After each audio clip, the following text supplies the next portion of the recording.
They're big. Look at the bottom. Cheers. 1, 2, 3.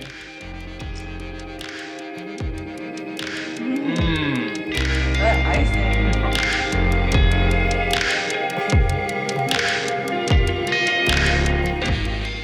Hey guys, welcome back to The Fuller Life. I am Bailey, and today we're going to be using our sourdough starter for the first time ever to make sourdough cinnamon rolls. So with this process, I will warn you, you have to have time on your hands because your cinnamon rolls do need to sit overnight, but also the process of prepping them can take anywhere from like 4 to 5 hours. And that's just judging by what I've learned so far. Like I said, it's our first time using our own homemade sourdough starter. To start us out, we have our mature starter. It took about 10 days to get this ready to go. It was basically adding equal parts flour and water over quite a few days, but we can get into that on a different video. Now that it's ready to go, you'll know that your starter is ready when you take it out of your fridge, you feed it, and then you let it sit overnight and it kind of gets like bubbly and happy and ready to go. So for our recipe, we're going to use starter, warm water, warm milk, and flour. This is to get the base of your dough. And of course, there will be more added in as we go. So starting with the starter, I'm gonna take and get a cup. Some people say that if you use metal, it'll kill your starter, but it's not gonna be in this cup long enough to do any damage. So I'm gonna get a cup of starter and pour it into my nice deep bowl because of the mixing and the rising. I'm gonna add in 1/4 cup of warm water, not too hot so it doesn't kill your good bacteria. 1 cup of warm milk. I heated it for about 45 seconds in the microwave. Not too hot, you don't want it to kill your good bacteria. And then my fun little canister has flour. You can use all-purpose bleached flour if that's what you have. And it's gonna take 2 cups. 1, 2. Then what I'm gonna do is mix this up until it forms a dough. It's gonna be not super sticky. You want it to pull away from the edges of your bowl. And then once you are at that consistency, you will cover it with a clean towel and let it sit for 30 minutes before we go on to the next step. Okay guys, at this point, I'm going to wipe off my spatula. Make sure that that extra is just re-added back in where I got it on the side of the bowl. And I'm going to leave my starter right here, not my starter, my dough, the beginning of it, covered with a clean towel for 30 minutes. While this sits, I'm gonna put my mature starter back into the fridge because I don't need it anymore and I want it to rest until I need it again. Okay everybody, it's been 30 minutes. We let this sit and do its thing. So I'm going to uncover this now. Still looking good. And as we waited for 30 minutes, I got some added ingredients and things out. I got out salt, some different measuring utensils, 1 large egg, sugar, melted butter, and our hand mixer with the bread dough hooks. So the way I'm going to start this out is I'm going to add my 1/2 cup of melted unsalted butter. So I got my 1 teaspoon of salt. You need a 1/3 cup of sugar. 1 large egg. I would prefer if it was a homegrown brown egg, but we do not have our chickens right now. So we have 1 white egg. I'm gonna go ahead and give this a stir before I start adding in my flour. Just to break up that yolk and to get my butter kind of moved around. Okay. Now I started with 2 cups of flour. I'm gonna add 2 more for a total of 4, but I'm gonna add it in 1/2 cup increments. And I'm going to mix with my hand mixer with the dough hooks on it. The goal with this right now is to get your dough into a dough ball, and to where it's not sticking to the outsides of your bowl. You want it to stick more to the middle and to your hooks. So back to flour. It might be a little bit loud as I turn this on.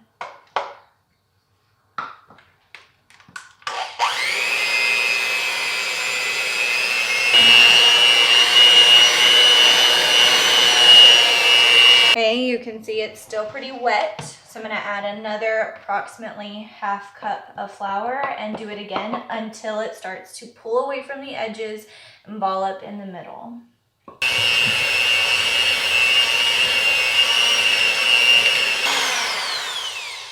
Okay, I always want to make sure I get the underside really good. That's where mine usually sticks the most. If you don't have a stand mixer or a hand mixer, these hand mixers work just fine. So that should be the last of the flour I need. A recipe only calls for 4 cups total. We did 2 in the beginning and then mixed the last 2 in increments. So when you get up close, you're gonna see that I have some flour left right here.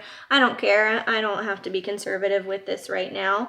If it's something that does concern you, then yes, definitely be more conscious.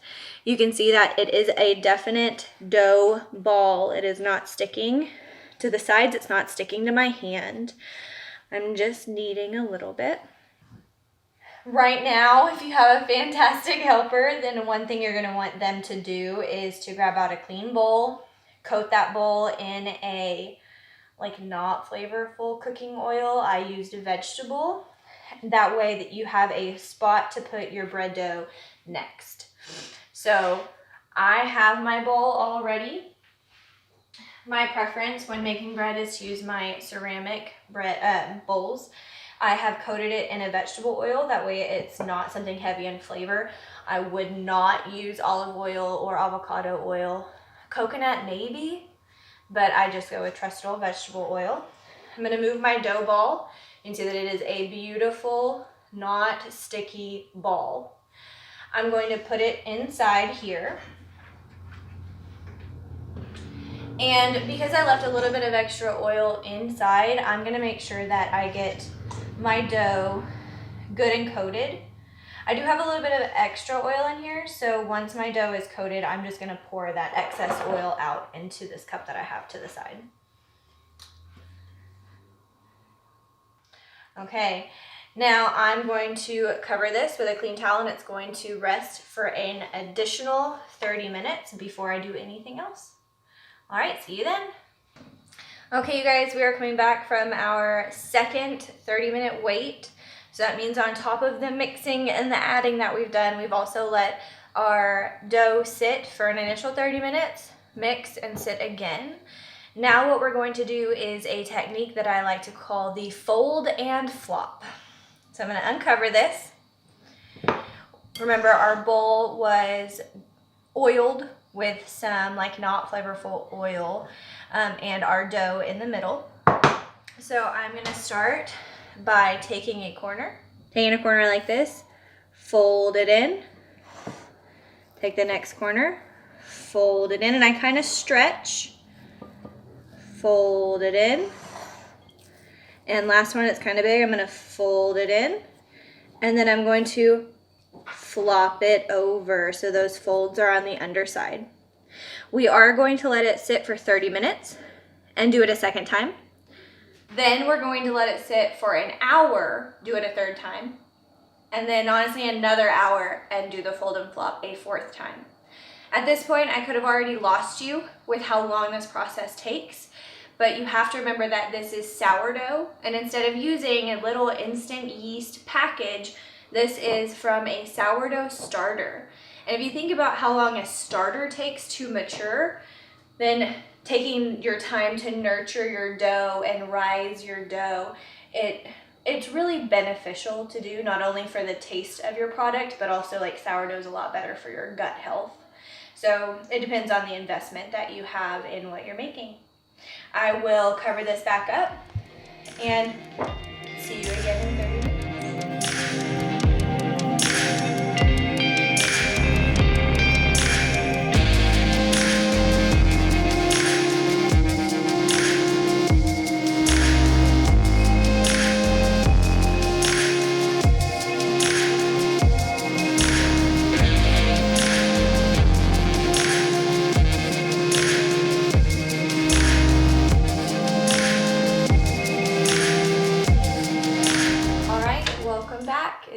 time, like 3 hours of fold and flop and wait, fold and flop and wait.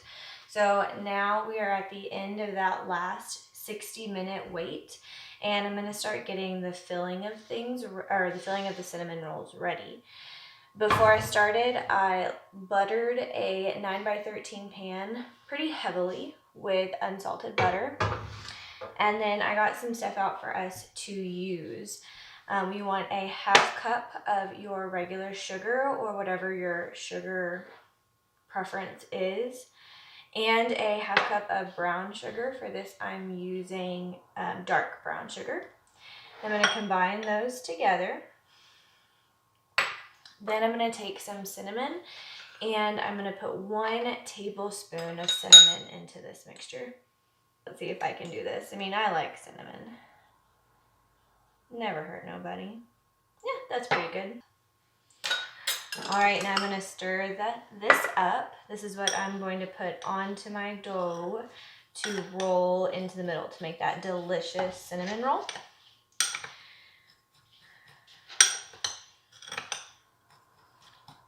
Want to get that brown sugar good and broken up. That way it's all an even mixture. So like I said, a 1/2 cup of sugar, 1/2 cup of brown sugar, 1 tablespoon of cinnamon. Pretty good. Okay, I'm going to set this to the side.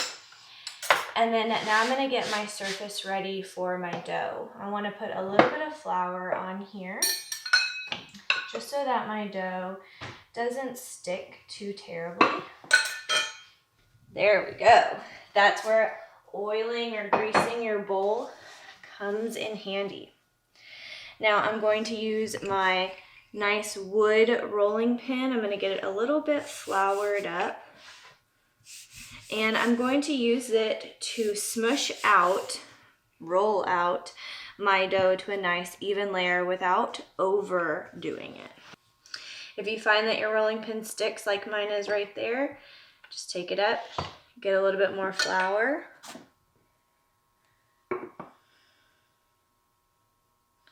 and just put it on the rolling pin.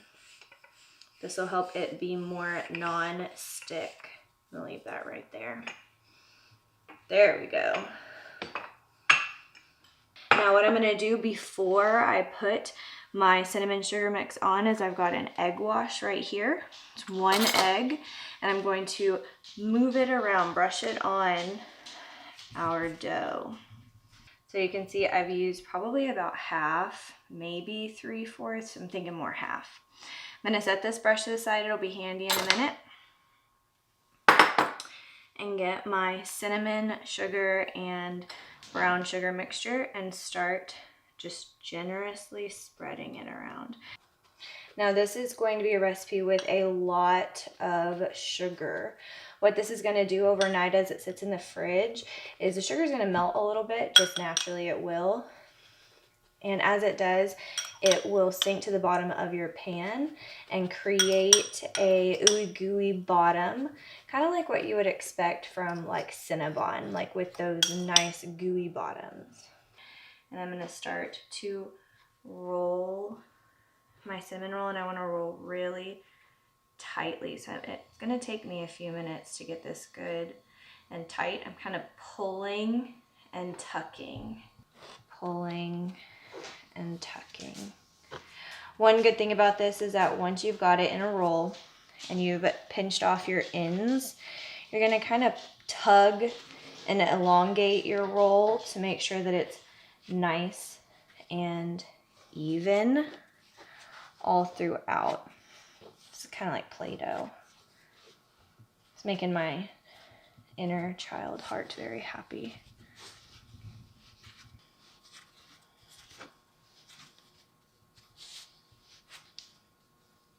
Okay, now on each of the ends I'm going to make sure to roll and pinch to get it good and sealed off. This other end is a little bit more difficult just because I let my shape be funky and not a true rectangle. Now I'm going to start pulling some. I'm gonna elongate it a little bit more. I want some good hearty cinnamon rolls, and this recipe should make about a dozen. So I'm gonna make sure that I stretch my dough. Now the next step is to get a serrated knife and then cut your cinnamon rolls. Look at that.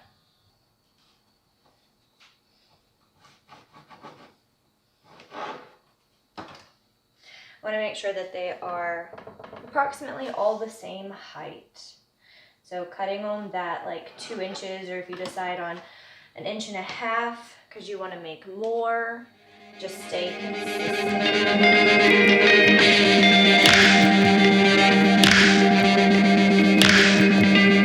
I have melted a 1/4 cup of butter. I prepped my pan with putting it in the bottom. And now I am going to just kind of lightly spread this across the top. Just a nice little butter layer. After this step, I cover this bad boy with some plastic wrap, put it in the fridge, and let these guys sit overnight. In the morning, when I get them back out, they are gonna need to proof for about 1.5 hours to 2 hours before I bake them.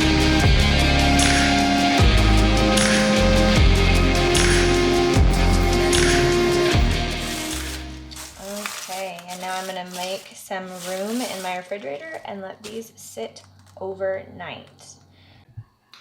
All right, everybody, it is cinnamon roll day. So the way we're gonna start is by getting our rolls out of the refrigerator. They have sat overnight.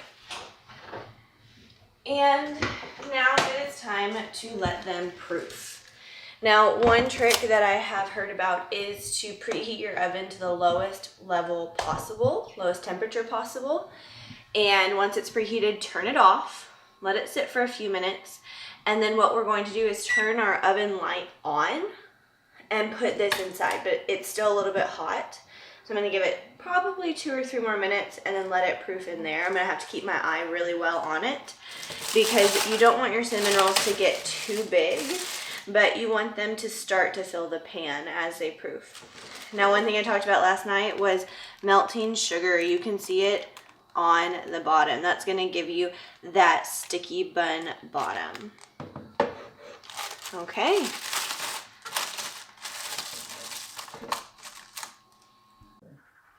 All right, guys, we are done proofing. Here, doing my little proofing trick of preheating my oven to its lowest possible temperature, then turning it off and turning the oven light on and setting my cinnamon rolls inside. It proofed and got nice and fluffy in only about 45 minutes. Now, depending on the maturity and activity of your starter, this could take 2 hours, maybe even longer if your starter's just really not acting. Now I'm going to uncover. Now you can really see the bottom where that sugar is going to make the sticky bun bottom. I've preheated it to 375. I'm blocking the baby. Bottom rack for 25 to 35 minutes. All right, guys, it has been about 32 minutes in the oven. Our proofing time took only about 45 because of the trick that I did in the oven. Now what I'm gonna do is get the icing ready, and then we will move them to a nice big plate and ice them. For this icing, we have got 1/2 stick of butter. This comes out to be about 1/4 cup. I let it sit out at room temperature and soften. We have 2 ounces of cream cheese. There's quite a bit of cream cheese left over if you buy like the stick log of it. Like I said, this is for my family, so I don't mind touching it with my hands. We are going to do 1/2 teaspoon of vanilla and then 3/4 cup of powdered sugar.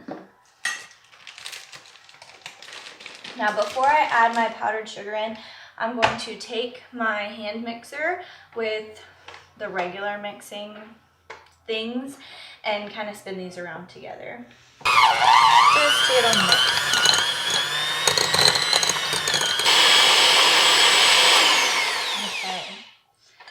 Now I like to turn the speed up pretty high when I'm towards the end or whenever I'm wanting to pull this back out, and it'll spin it off into the bowl. Okay, now 3/4 cup of powdered sugar. Got a 1/4 cup right here. There is an option to adding some lemon juice in here if you want to add some zest, but I just want a nice traditional cinnamon roll. Pulling my mixer back out, I'm gonna mix this up to a nice fluffy, soft icing.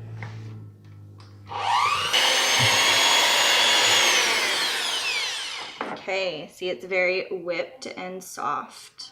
Now what I'm gonna do is I'm going to move my cinnamon rolls from this pan onto my plate. That way, instead of just icing sitting on the top, it's gonna nicely fall to the sides.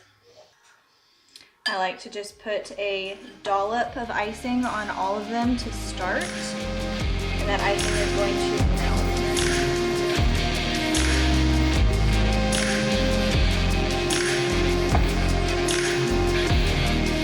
As these melt, I still have some more. You can see them already going.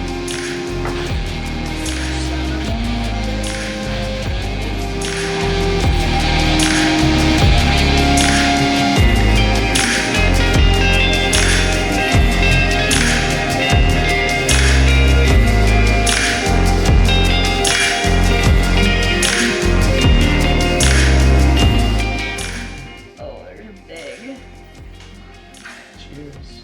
1, 2, 3.